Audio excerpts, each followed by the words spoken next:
ለምንድነው እገዳ የተጣለበት ብለን ስናስብ ሲመረትም ችግር አለበት ስንጠቀመውም ችግር አለበት መጨረሻ ላይ ለማስወገድም አስቸጋሪ ባህሪ ያለው ራሳቸው ምግብ ይፈልጋሉ አድነው ነው የሚመገቡት።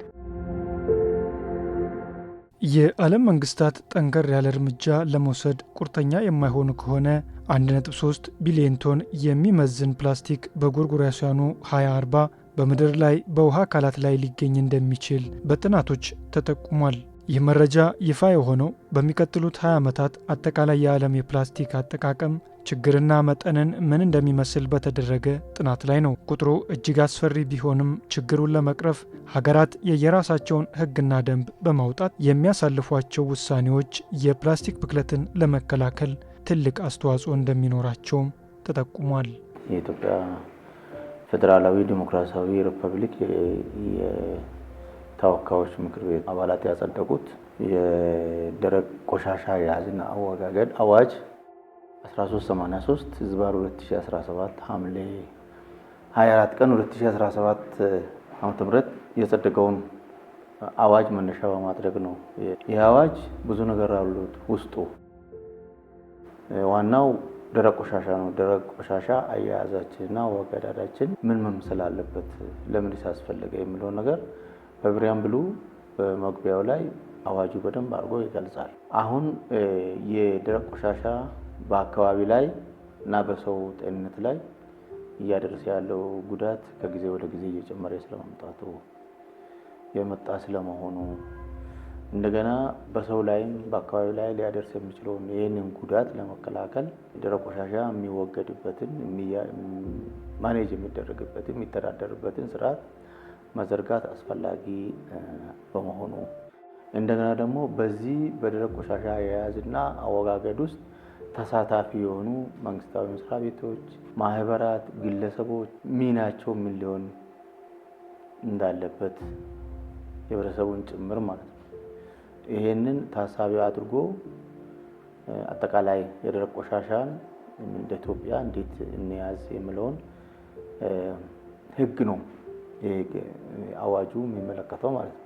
ከሌሎቹ አይነት የቆሻሻ አይነቶች ከሌሎቹ የፕላስቲክ አይነቶች ለምን እነዚህ ፕላስቲክ ከረጢቶች ላይ ትኩረት ተደረገ የሚለው ለብክለቱ ፕላስቲኮች አካባቢ ላይ በዘፈቀደ ሲጣሉ ከፍተኛ ብክለት ይዞ ይመጣሉ። ከዛ ውስጥ ደግሞ ከፍተኛ ድርሻ ያለው የፕላስቲክ ከረጢት ነው፣ ፕላስቲክ ባግ የምንለው። ስለዚህ እነዚህ ላይ ትኩረት የተደረገበት ምክንያት አንደኛ ሪሳይክል ሪዩዝ አይደረጉም፣ መልሰን አንጠቀምም። ወደ ፋብሪካዎችም ሄደው መልሶ ጥቅም ላይ አይውሉ፣ ሪሳይክል አይደረጉም፣ ሪዩዝ አይደረጉም። እነዚህ አይነት ፕላስቲክ ባጎች ማለት ነው። ለአንድ ጊዜ ብቻ ነው የምትጠቀማቸው። ከሱቅ ወደ ቤት ነው፣ ከቤት ወደ ሱቅ አይመለሱም። ይዘ ሱቅ አትሄድም። ግን ማንኛውም ሱቅ ያለምንም ክፍያ የምትገዛቸውን ጥቃቅን ነገሮች ጭምር ፌስታል ውስጥ እየከተተ ፕላስቲክ ፌስታል ውስጥ እየከተተ ይሰጣል።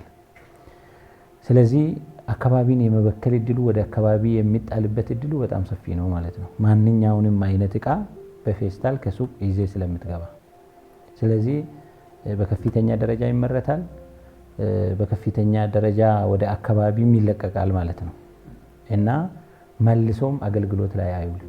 ቤት ውስጥም እና ለማብራራት የምፈልገው ነገር ምንድነው አፍሪካ ህብረትን በተመለከተ በስኬትን ለማጠናቀቅ ስኬት እንደጀመር በእቅድ እንደጀመር በስኬት ለማጠናቀቅ በምን ቴክኖሎጂዎችን ተጠቅመን ሰላማዊ ፍሰት ባለበት ምንድነው በምድር ላይ ወይም በመሬት ላይ በሚቆይበት ጊዜ ምንድነው የሚሆነው? ይሄ ፕላስቲክ ቶሎ ስለማይበሰብስ የፀሐይ ብርሃን በሚያገኝበት ጊዜ ይሄ እየተሰባበረ ወይም በውሃ ግጭት እየተሰባበረ በሚሄድበት ጊዜ ይሄ ማይክሮፕላስቲክ የሚላቸው ነገሮች አሉ። በጣም ጥቃቅን የሆኑ ፕላስቲኮች በአይናችን የማይታዩ በውሃ አካላት ውስጥ ያሉ ነገሮች እነዚህ ፋይቶፕላንክተን የምንላቸው በውሃ ውስጥ የኦክሲጅን ምንጭ የሆኑ ኦክሲጅንን በማምረት የሚታወቁ ፋይቶፕላንክተን የምንላቸው እጽዋቶች አሉ እዛ ውስጥ ላይ። እነዚህ ያንን ማይክሮፕላስቲክ የምንላቸው ነገሮችን በሚመገቡበት ጊዜ ይሞታሉ ማለት ነው። በሌላ እንትን ደግሞ እነዚህ ትናንሽ አሳዎች ደግሞ ያንን ይበላሉ። ያንን ማይክሮፕላስቲክ የምንለው በጣም ደቃቅ የሆነውን ፕላስቲክ ይበላሉ። በተዘዋዋሪ ደግሞ እነዚህ ትላልቅ አሶች ደግሞ ያንን ትናንሽ አሶችን ይመገባሉ። አይ በዛ እንትን በሚሆንበት ጊዜ ይሄ ባዮ አኩሙሌሽን የምንለው ወይም መርዙ እየተከማቸ ይሄዳል። ከዛ ባለፈ ደግሞ በመጨረሻ ላይ እነዚህ ትላልቅ አሶች ደግሞ በተዘዋዋሪ የሰው ልጅ ይመገባል፣ የሰው ልጅ ይበላል። ስለዚህ በዛ ዙሪያ በምናይበት ጊዜ ወደ ሰውም በተመሳሳይ እነዛ ችግሮች ተመልሰው ይመጣሉ ማለት ነው። በሚቀጥሉት 20 ዓመታት ሊኖር ስለሚችለው ጉዳት ጠቅለል ያለ ጥናት ሲሰራ ይሄ የመጀመሪያው ሲሆን የፕላስቲክ ክምሩ ምን ያህል መጠን እንደሚኖረው ማሰብ ከባድ ነው። ሁሉም የዓለማችን ሀገራት ፕላስቲክን መጠቀም ከሚገባቸው በላይ ይጠቀማሉ። ይህንን መነሻ በማድረግ ለአንድ ጊዜ ብቻ ጥቅም ላይ የሚውሉ የፕላስቲክ ከረጢቶችን መጠቀም የሚከለክለው አዋጅ ካሳለፍነው ጥር 23 2018 ዓ.ም ጀምሮ ተግባራዊ ተደርጓል። አሁን ዓለም ፕላስቲክን በአብዛኛው ሲጠቀምበት ሲገለገልበት በዕለት ተዕለት እንቅስቃሴ ይዞ ሲጓዝ ታያለህ፣ በየትኛውም ዓለም ማለት ነው። ነገር ግን ወደ መሬት ስንመጣ ወደ እኛ ወደምንኖርበት እንትን ስንመጣ ግን የሚያደርሰው ጉዳት ደግሞ በአንጻራዊ ከሌሎቹ ሲታይ ከፍተኛ ነው። ይሄ ፕላስቲክ ከረጢት 46% ፕላስቲኮች አካባቢን ከሚበክሉት አካባቢ ላይ ከሚጣሉት ውስጥ 46%ን ድርሻ ይዛል ነው ጥናት የሚያሳየው በኢትዮጵያ የተጠናው። ስለዚህ ይሄንን አቆምን፣ አስወገድን፣ ይሄንን ፕላስቲክ ከለከልን፣ እንዳይመረት እንዳይሸጥ ከተከለከለ 46% ኦፍ ኢንቫይሮንመንታል ባርደንን ወይንም የአካባቢ ብክለትን እናስቀራለን ማለት ነው። ከጥቅማቸው ጉዳታቸው በጣም ከፍተኛ ነው። ጉዳታቸው ደግሞ የዛሬ ብቻ አይደለም። አሁን ያለው ህዝብ አሁን ያለው ትውልድ ብቻ አይደለም ተጎጂ የሚሆነው። ለረጅም ጊዜ ሳይበሰብሱ የመቆየት አቅም ስላላቸው ቀጣይ የሚመጣው ትውልድ ራሱ ተጎጂ ነው የሚሆነው ነው። በዚህ ፌስታል ምክንያት የተበከለ ውሃ፣ የተበከለ አካባቢ፣ የተበከለ አየር ነው የምናስተላልፈው ማለት ነው ለሚቀጥለው ትውልድ። ሲቃጠሉ ለምሳሌ ይቃጠሉ ቢባል ሲቃጠሉ ከፍተኛ አየር ሊበክሉ የሚችሉ የካርቦን የሰልፈር እንደዚህ አይነት በሰው ልጅ ላይ የጤንነት ጠንቅ ሊሆኑ የሚችሉ ውህዶችን ነው የሚለቁት ማለት ነው ወደ ሰማይ ሲቃጠሉ። ስለዚህ በዚህ ምክንያት ጥቅም ላይ መዋል የለባቸውም ብሎ መንግስት ወስኗል። ይሄ አንድ ደንብ ወይም አንድ ህግ ሲወጣ አዋጅ ሲወጣ መነሻ የሚያደርገው ህገ መንግስት ነው።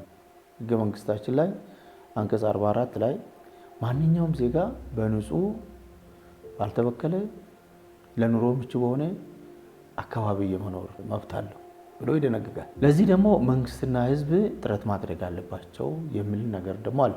ስለዚህ መንግስት ጉዳቱን አውቆ ይህን ህግ አወጣ። ህብረተሰቡ ደግሞ ለራሴ ጥቅም ነው ብሎ ተቀብሎ ስራ ላይ ማዋል አለበት የሚል ሀሳብ አለን ማለት ነው። እንደ አካባቢ ጥበቃ ባለስልጣን የፕላስቲክ ውጤቶችን ምርትና አጠቃቀም መቀነስ፣ ፕላስቲክን በወረቀትና መበስበስ በሚችሉ ምርቶች መቀየር፣ ምርቶችን ለአስተሻሸግና መልሶ ለመጠቀም ምቹ አድርጎ መስራት፣ በተለይ ደግሞ በመካከለኛና ዝቅተኛ ገቢ ባላቸው ሀገራት ያለውን የፕላስቲክ አወጋገድ ማስተካከልና በተገቢው መንገድ በድጋሚ ጥቅም ላይ እንዲውሉ ማድረግ ሌላኛው መፍትሄ ተደርጎም ይቀመጣል። ፌስታል የሚተኩ የፔፐር ባግ ምርቶችን ለምናመርተው ሪሳይክል የተደረጉ የፔፐር ባግ ምርቶቻችን እነሱ ናቸው። እንግዲህ የተለያዩ ጥናት ውጤቶችን እናይ ነበረ። እሱን መሰረት አድርገን ነው ህግ ከመውጣቱ በፊት አጋጣሚ የተለያዩ የጥናት ውጤቶችን የማይበት አጋጣሚ ነበረ። ያንን መሰረት አድርገን ነው የቢዝነስ ኦፖርቹኒቲውንም አየ፣ ፖዚቲቭ ኢምፓክቱንም ደግሞ አየ ነው። የኛ ስራ ለአካባቢ የሚያሳድረው በጎ ተጽዕኖ ለመረዳት ወደዛ ለመግባት ይችላል ማለት ነው። በዓለም አቀፍ ደረጃ ወደ 7 የሚደርስ የኮድ አለው ፕላስቲክ ማለት ነው። አሁን መልሶ ጥቅም ላይ የሚውል ፕላስቲክ አለ፣ መልሶ ጥቅም ላይ የማይውል ፕላስቲክ አለ። ከዚህ ጋር ተያይዞም ወደ 7 የሚደርሱ ኢንተርናሽናል ኮዶች አሉት ፕላስቲክ ማለት ነው። በዚህ ባህሪው አሁን መልሶ ጥቅም ላይ የማይውለው ፕላስቲክ በተለይ አንደኛ በአመራረቱ ችግር አለበት። ሲመረትም ጥሬ ዕቃው ትክክለኛ ጥሬ ዕቃ አይደለም። ፒኢ፣ ፒኢቲ፣ ኤችዲ፣ ኤችዲፒ እያልን እስከ አዘርስ እስከሚለው እስከ 7 ድረስ እንሄዳለን። ይሄ ዓለም አቀፍ እንትኑ ነው፣ ዓለም አቀፍ ኮዱ ነው። ፕላስቲክ በባህሪው ማለት ዓለም አቀፍ የሚታወቅበት ነው። ከነዚህ ውስጥ የሆነ የጥሬ ዕቃ ምርት ካለው ለምሳሌ ነን ዲግሬድ የማያደርግ ምንም ባዮዲግሬድድ የማያደርግ ማለት ነው። እሱ ሊመረት ይችላል። ሲመረትም ችግር አለበት፣ ስንጠቀመውም ችግር አለበት። መጨረሻ ላይ ማኔጅ ለማድረግም ለማስወገድም ወይም ደግሞ ሃንድል ለማድረግም አስቸጋሪ ባህሪ ያለው ማለት ነው። ስለዚህ በዚህ ሁኔታው ፕላስቲክ ካሉት የብክለት አይነቶች የመጀመሪያውና ትኩረት ተሰጥቶ ሊሰራበት የሚችል የአካባቢ የብክለት አይነት ነው ማለት ነው። ይሄ ዓለም አቀፍ ይዘት ያለው አገር በዓለም አቀፍ ደረጃ 66% የሚሆኑ ሀገራት ይሄንን እንደዚህ አይነት ህግ አውጥተው ለመቆጣጠር ሙከራ እያደረጉ ነው ያሉት ማለት ነው። የፕላስቲክ አጠቃቀም ወደ አፍሪካ ስንመጣ አፍሪካ ብዙ ሀገሮች ይህንን ህግ አጽድቆ ስራ ላይ አውለዋል። ለምሳሌ ከጎረቤታችን ብንጀምር ሩዋንዳ፣ ኬንያ፣ ታንዛኒያ፣ ሶማሊያ ሁሉ ይሄን ህግ አውጥተዋል። ስለዚህ ኢትዮጵያም ይሄን ህግ ማውጣቷ ካልዘገየ በስተቀር አስፈላጊ ነው ማለት ነው። የፕላስቲክ ብክለት በቀላሉ ማስተዋል የሚቻሉ ብዙ ጉዳቶችም አሉት። የውሃ መውረጃዎችን መድፈን፣ ለተለያዩ ባክቴሪያዎችና ጎጂ ተዋሳያን ምቹ የመራቢያ ቦታ መሆን፣ ተክሎች እንዳያድጉ ማድረግና ሌሎች ተዘርዝረው የማያልቁ ጉዳቶችም አሉት። ፕላስቲኮች እንደ ሌላ አይነት የሚበሰብሱ ደረቅ ቆሻሻዎች ቶሎ አይበሰብስም። ስለዚህ ለረጅም ዓመታት የመቆየት አፈር ላይ የመቆየት ውሃ ውስጥ የመቆየት እድል አለው። የአፈርን ስንወስድ አፈር ላይ ተጥሎ ሲቆይ ቦታውን የሚመረት ለምርት አገልግሎት የምናውል ከሆነ መሬቱን ያ ደግሞ በትክክል ካላደገ በቂ አስፈላጊ ነገር አግኝቶ ካላደገ የምንፈልገውን ምርት በበቂ ደረጃ እናገኝበትም። አፈርን በመበከሉ የአፈሩን ምርታማነት ይቀንሳል። ከዚህ በፊት በትክነስ በውፍረታቸው ደረጃ ክልከላ ተጥሎባቸው ነበር። እንዳይመረቱ፣ እንዳይሸጡ፣ ወደ አገር ውስጥ እንዳይገቡ፣ አገልግሎት ላይ እንዳይውሉ የሚል ሀሳብ ተቀምጦ ነበር እንደ ህግ። ያንን በአግባቡ የተቀመጠ ህግ ነው። ማምረትም አይችሉም።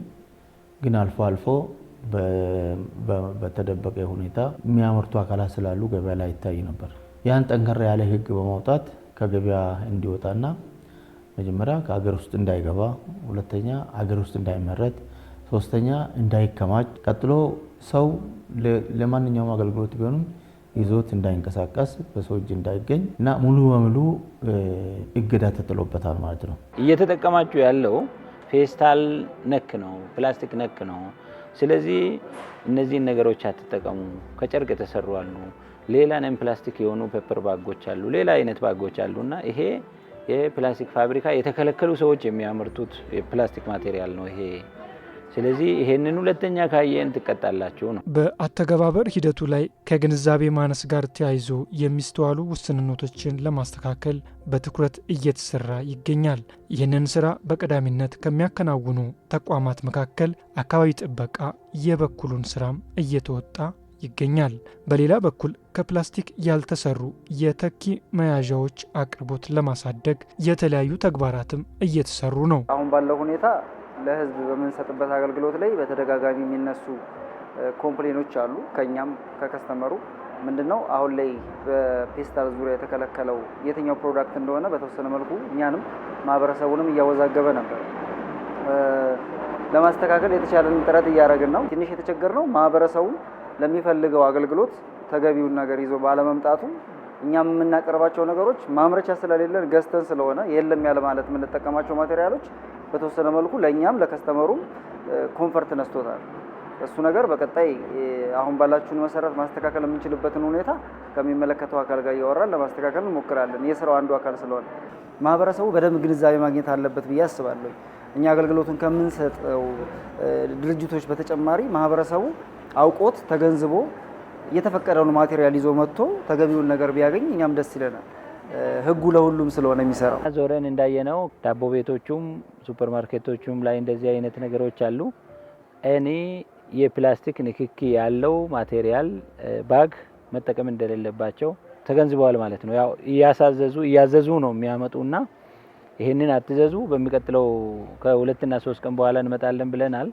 ጥሩ ሁኔታ ነው ያለው ማለት ነው። ሰው ከቤቱም ሲመጣ ይዞ ዘንቢልን ይዞ መምጣት ጀምረዋል። እዛም ሱፐር ማርኬቶች ላይ ፌስታል የለም። ሊጠቀም ሊውሰድ ብሎም ሰው ቢመጣ አያገኝም፣ አይዙትም ማለት ነው። እስካየን ድረስ ፌስታል ብዙ አላየንም። እዛ አካባቢ ኦልሞስት በር ላይ የሚሸጡ ይሄንን አጋጣሚ የገበያ አጋጣሚ አግኝቶ የሚሸጡ ሰዎች ሁሉ አግኝተናል። ግን እነዚህ ነን ፕላስቲክ የሆኑ ባጎች የዋጋ መወደድ ሁኔታዎች አሉ። እነዚህ አንደኛ ያው ጅምር ላይ ስላለን ገና ህጉም ክልከላውም የተጀመረ ቅርብ ስለሆነ ያው ይሄ ይገጥማል። የዋጋ መወደዶች አሉ። በብዛት ደግሞ ሰዎች ወደዚህ ስራ እየገቡ ነው።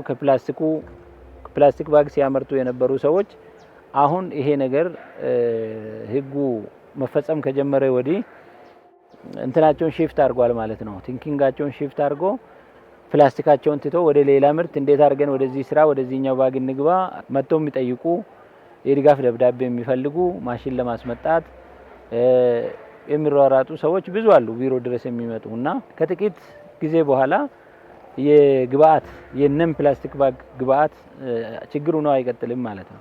ያው ኦፕሽን ነው እንግዲህ ማለት ኦፕሽን ስለ ህብረተሰቡ በእርግጠኝነት ያው ፕላስቲክ ጎጂ ነው የሚል አመለካከት አለው ብዬ አስባለሁ። ጎጂ ነው የሚል አይደለም የሚል አመለካከት አለው ብዬ አላምንም። ግን ያው ዴይ ቱ ዴይ አክቲቪቲ ለመጠቀም እክል ሜቢ ይገጥመው ይሆናል እንጂ ሁሉም ህብረተሰብ አንሹር እርግጠኛ ነው የተሻለ ግንዛቤ ያለው ብዬ አምናለሁ። ከዚህ ነገር ደግሞ መውጣት አለብን። ጉዳቱ ይበልጣል። እየደረሰው ያለ ይሄ ፕላስቲክ አካባቢ ላይ እያደረሰው ያለ ጉዳት ከፍተኛ ስለሆነ ከዚህ ወስነን እንውጣ ነው እንደ ሀገር ሌሎቹም ሀገራት እንደወጡ። ስለዚህ እነዚህን መጠቀም የለባቸውም። ከጥር 23 ጀምሮ ያስቀጣል። የፎይታ ጊዜም ተሰጥቶ ነበረ። ግንዛቤ ሰጥቶ አንዱ ፊት ለፊት ቁጭ ብሎ ከህዝብ ጋር በመነጋገር ነው። ሁለተኛ እንደዚህ በሚዲያ በሜይንስትሪም ሚዲያ በመደበኛ ሚዲያ ግንዛቤ መስጠት ነው። ሶስተኛ በሶሻል ሚዲያ ነው የሚሰጠው። እነኛን አንድ ላይ ተጠናክሮ ሲደመሩ ወደ 26 ሚሊዮን አካባቢ ይመጣል። ያ ብቻ አይደለም፣ አሰልጣኞችንም የማሰልጠን ስራ ተሰርቷል። እኛ ያደረግነው ከዛም ያለፈ የፕላስቲክ ከረጢቶችን የሚያመርቱ ተኪ ምርቶችን የሚያመርቱና በፕላስቲክ ከረጢቶች ደግሞ የሚጠቀሙትን የሱፐር ማርኬት ያላቸው እንደዚህ ዳቦ ቤት ያላቸው አጠቃላይ ከተማ ውስጥ እቃን በፌስታል አድርጎ ሊሸጡ የሚችሉትንም አካላት ሶስቱን አካላት አንድ ላይ ሰብስበን ስልጠና ሰጥተናል፣ ግንዛቤ ሰጥተናል። በዚህ ግንዛቤ ሶስቱ አካላት እንዲገናኙ ከካርቶን ከወረቀት የሚያመርቱ ከጨርቅ የሚያመርቱ ከዘንቢል ከሰሌን የሚያመርቱ ከቃጫ ከተለያዩ ነገሮች የሚያመርቱትንና ከፋብሪካ ደግሞ የሚያመርቱትንና ያንን ምርት ደግሞ የሚጠቀሙትን አገናኝተን ያው እነኚህ ሰዎች ይሄ ተኪ ምርት አላቸው፣ እናንተ ፋብሪካ ወደዚህ ከፍ ማለት አለበት፣ እናንተ ደግሞ ከዚህ ከፕላስቲክ ውጤት ይሄን መጠቀም ትችላላችሁ ብለን እንዲነጋገሩ ሁሉ አድርገናል። በእኛው አዳራሽ እዚህ የዓለም አካባቢ ስናከብር ኤግዚቢሽን እነኚህ ተኪ ምርት ያላቸው በሂልተን ሆቴል ውስጥ ተኪ ምርታቸውን ይዘው ለኤግዚቢሽን እንዲቀርቡ አድርገናል። ከዛ ላይ ባለሀብቱም ኢቭን በከተማ ደረጃ ያሉ ባለስልጣናትም እንዲያዩና ይህን ምርት አላቸው ብለን እንደገና ዞረንም አይተናል። የት ነው ያለው ተኪ ምርት ሊያመርቱ የሚችሉ ብለን ዞረን አይተን አበረታተን እንግዲህ ማድረግ የምንችለው አንዳንዴ የድጋፍ ደብዳቤ መጽሐፍ ነው። እሱንም ጽፈን ግን እንዲታወቁ በየቦታው ሳይታወቁ ግን የሚያመርቱት ትንንሽ ነገር ነው የሚያመርቱት እነሱ ከፍ እንዲሉና ምርታቸው ገበያ ላይ እንዲታወቅ የማድረግ ስራ ሰርተናል።